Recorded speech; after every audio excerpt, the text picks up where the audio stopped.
है। तब यहाँ लैरो बाम के किसी भी सवाल का जवाब देने के लिए तैयार हो जाता है और बाम सबसे पहले उससे रेचल के बारे में पूछता है, पर लैरो को इसके बारे में कुछ नहीं पता होता। तब बाम उससे इर्रेगुलर्स के बारे में पूछता है। तब लैरो उसे बताता है कि ये टावर 3 सेक्शंस में बटा हुआ है। पहला है आउटर टावर जो कि रेजिडेंशियल डिस्ट्रिक्ट है, दूसरा है इनर टावर जहाँ पर अभी हम लोग हैं और यहाँ तक सिर्फ रेगुलर्स ही पहुँच सकते हैं, और इन दोनों को कनेक्ट करने के लिए एक मिडल एरिया है। बहुत सारे लोग आउटर टावर में रहते हैं और उनमें से कुछ ही लोग केयर टेकर के द्वारा चुने जाते हैं और उन्हें इनर टावर में आने की परमिशन मिल जाती है। और इर्रेगुलर्स वो होते हैं जो कि बिना चूज किए टावर के अंदर जबरदस्ती घुस जाते हैं और वो बहुत ज्यादा ताकतवर होते हैं। तब यहाँ हम देखते हैं शिप और सेरेना उस वॉल को पार नहीं कर पा रहे होते, पर हम देखते हैं एक पर्सन लॉरे जो सो रहा होता है वो बड़ी आसानी से उस वॉल को पार कर लेता है। तब एक स्नाइपर को इस टेस्ट के रूल बिल्कुल पसंद नहीं आ रहे होते और वो लैरो को चैलेंज कर देता है। तब लैरो उसे शिंसू की पावर दिखाता है और हम देखते हैं वो उसके सामने बिल्कुल टिक नहीं पा रहा होता। तब कुन और रैक भी बड़ी आसानी से उस वॉल को पार कर जाते हैं, पर कुन का बैग किसी वजह से फंस जाता है। तब वो जोर लगाकर उसे खींचने में कामयाब हो जाता है। तब लैरो वापिस जाते हुए बाम को कुन के ज्यादा करीब आने से मना करता है और यहाँ हम देखते हैं शिप और सेरेना पूरा जोर लगा के वॉल को पार कर लेते हैं।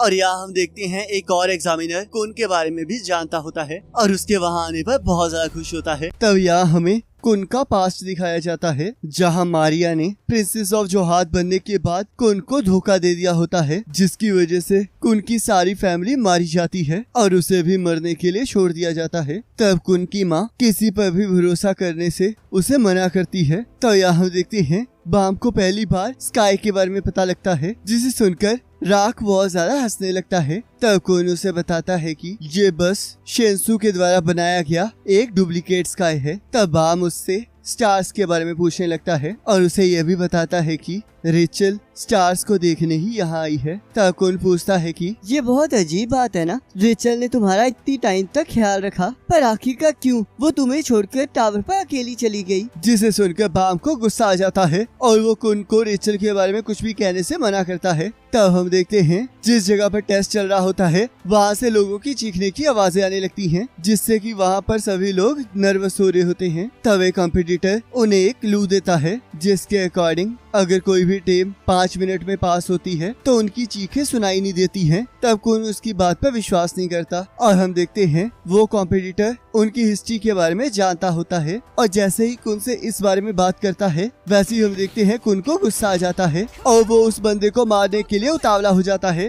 पर कुन किसी तरह अपने आप पर कंट्रोल कर लेता है। तब वो लोग टेस्ट देने अंदर चले जाते हैं। तब उस टेस्ट का इन्विजिलेटर हान सुंग यू कहता है, इस टेस्ट को पास करने के लिए आपको सही दरवाजा खोलना होगा और आपके पास दरवाजा खोलने के लिए सिर्फ एक ही मौका है, पर अगर आपने 10 मिनट में दरवाजा नहीं खोला तो ये टेस्ट खत्म हो जाएगा। तब कुन और क्लूज मांगने लगता है पर एग्जामिनर उसे कुछ नहीं बताता। तब रैक टेंशन में आकर पूरी तरह से पागल हो जाता है और कुन वहाँ के क्लूज के बारे में सोचने लगता है। तब उसे पुराने कॉम्पिटिटर का एक क्लू याद आता है, पर वो फिर भी उस पर विश्वास नहीं कर पा रहा होता। तब उसे अपनी पुरानी यादें सताने लगती हैं और उसे मारिया का धोखा याद आ जाता है और हम देखते हैं उसे बाम के अंदर भी खुद की झलक दिखाई देती है। तब कुन बड़ी मुश्किल से अपने आप को कंट्रोल करता है। तब हम देखते हैं 5 मिनट होने से पहले ही राक एक दरवाजे को खोल देता है और तब वो लोग पास हो जाते हैं। तब कुन इस बात का रीजन पूछता है, पर हम देखते हैं राक ने रैंडमली एक दरवाजे को खोला होता है। तब हान सुंग कहता है, इस टेस्ट को पास करने के लिए तुम्हें सिर्फ 5 मिनट में एक दरवाजा खोलना था, तो इसलिए तुम कोई भी दरवाजा खोल सकते थे। तब कुन कहता है, आखिरकार ये टेस्ट क्यों था? क्या प्रिंसेस ने जो तुम्हें घाव दिए थे वो अब तक नहीं भरे हैं? तुम्हें अभी भी किसी पर विश्वास नहीं है और तुम अभी भी कुछ भी तय नहीं कर पाते हो, तो इसलिए तुम्हें कुछ दोस्त चाहिए जो कि बिना हेजिटेशन के तुम्हारे लिए दरवाजा खोल सके। और वैसे भी क्या तुम उन आँखों को नहीं बचाना चाहते जिन्होंने आज तक धोखा नहीं खाया है? तब कुन वहाँ से जाने लगता है। तब हान सुंग कहता है, जरा अपना ध्यान रखना क्योंकि लगता है तुमने कुछ ज्यादा ही भारी बैग उठा रखा है। तब हम देखते हैं और भी बहुत से लोग उस टेस्ट को पास कर लेते हैं। तब यहाँ हमें पता चलता है कि जिस कंपेटिटर ने उन्हें हिंट दिया होता है उसे एग्जामिनर नहीं भेजा होता है ताकि वो ये जान सके कि क्या वो लोग इस हिंट की मदद से कुछ कर भी पाएंगे या नहीं। तब बाम उस प्रिंसेस के बारे में पूछने लगता है, पर कुन उसे कुछ भी बताने से मना कर देता है और सोचता है, मुझे नहीं पता कि मैं इसकी आंखों को बचाना चाहता हूँ या नहीं, पर मुझे इतना पता है कि मेरे अलावा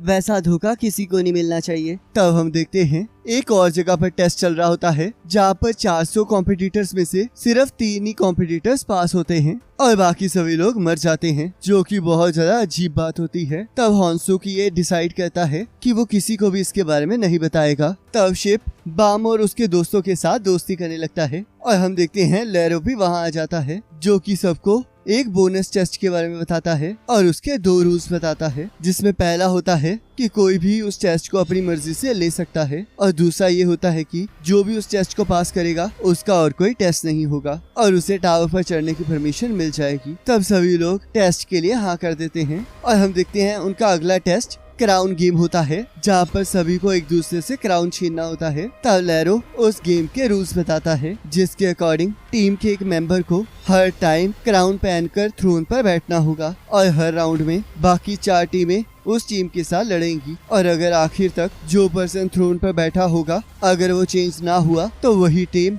इस गेम को जीत जाएगी। पर अगर गलती से वो पर्सन उस थ्रोन से उतर जाएगा तो वो टीम हार जाएगी और दूसरी टीम उनकी जगह ले लेगी और अगर कोई भी पार्टिसिपेशन नहीं करेगा तब भी ये गेम खत्म होकर रहेगी। तब हम देखते हैं दूसरे टेस्टिंग एरिया से भी कुछ लोगों को वहाँ पर बुलाया गया होता है और तब लेरो पहली 5 टीमों को आगे आने के लिए कहता है और कुन ये डिसाइड करता है कि वो लोग बाद में लड़ेंगे। तब यहाँ शिप और उसकी टीम लड़ने के लिए चली जाती है और हम देखते हैं अनक अकेले ही अपनी ऑपोजिट टीम को हरा देती है और खुद क्राउन पहनकर उस थ्रोन पर बैठ जाती है। तब हम देखते हैं बाम को वहाँ पर रेचल का एहसास होता है और तब वो रेचल को आवाज देने लगता है, पर उसे कोई रिस्पांस नहीं मिलता। तब लेरो अगले राउंड के लिए टीम्स को बुलाने लगता है, पर कोन अभी भी रैक को आगे जाने से रोक रहा होता है। तब राक उसकी इस बात को मानने के लिए उससे 10 चॉकलेट्स मांगता है और तब हम देखते हैं अगले राउंड में उनसे लड़ने के लिए सिर्फ 2 टीमें आती हैं। तब यहाँ हम देखते हैं सेरिना की टीम का एक मेंबर मजे से सो रहा होता है और तब वो सभी लोग लड़ना स्टार्ट कर देते हैं और तब हम देखते हैं हात्सु बहुत कमाल की लड़ाई लड़ रहा होता है और उसने अकेले ही एक टीम को रोक कर रखा होता है।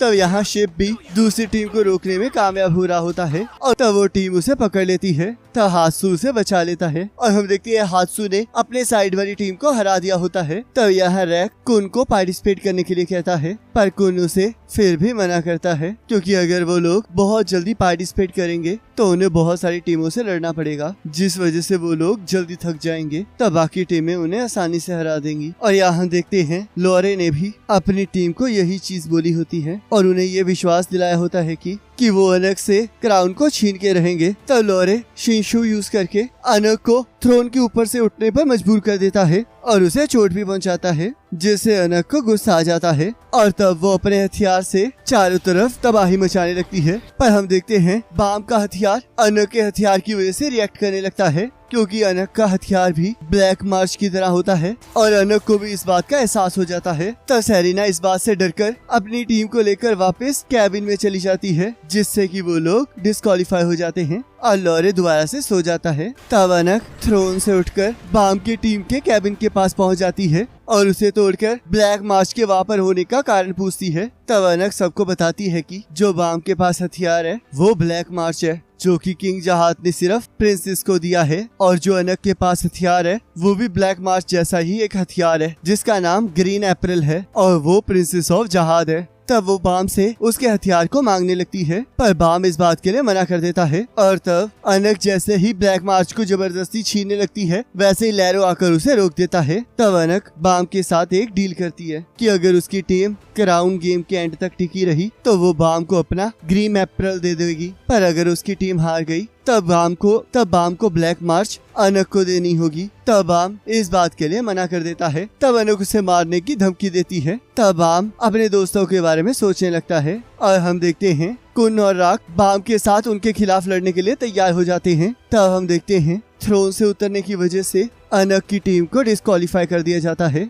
और यहाँ दूसरी एरिना से आई हुई लड़की अनक को इम्पोस्टर कहती है, जिससे अनक को गुस्सा आ जाता है, पर हादसू उसे कुछ भी करने से रोक देता है। तब कुन अनक की बात ना मानने के लिए बाम को शाबाशी देता है। तब बाम उसे बताता है कि उसने ये सब कुछ रेचल की वजह से किया है, क्योंकि रेचल ने उसे सिखाया था कि उसे कभी भी किसी को भी धोखा नहीं देना चाहिए। तब बाम खुद को वीक और यूजलेस कहता है। तब कुन कहता है, ये सच है कि तुम कमजोर हो, पर असल में तुम बहुत ज्यादा अमेजिंग हो। तुम चाहे मरने वाले थे, पर फिर भी तुमने अपना वादा निभाया है। अगर मैं तुम्हारी जगह होता तो मैं तो ऐसा कभी नहीं कर पाता। तब तीसरा राउंड स्टार्ट हो जाता है और यहाँ हम देखते हैं